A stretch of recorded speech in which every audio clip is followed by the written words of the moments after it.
在30年前呢，我是这样自我介绍的。收音机前的各位听众朋友，大家晚上好，我是曾丹，曾国藩的曾，烈血丹心的丹。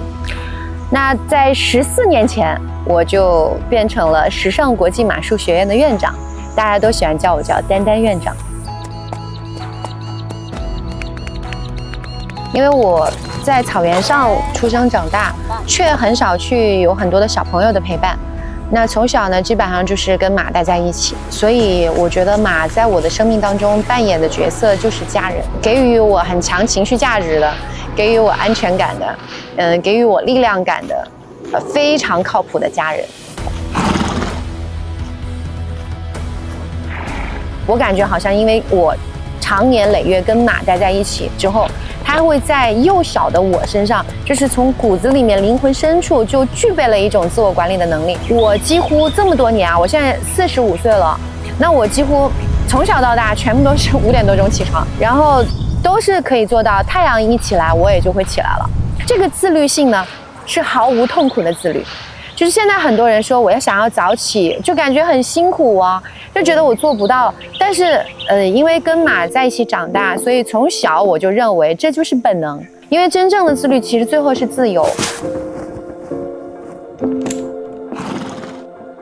就我感觉我骑马的时候和喝高朗威士忌的时候的感受几乎是一模一样的，就是从一开始的时候都会有一点点的害怕，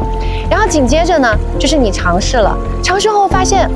没有你想象中那么害怕哟，其实是很舒服的，它入口是很醇厚的，是很醇香的。然后你去骑马的时候也是，你鼓起勇气上了马背之后，你会发现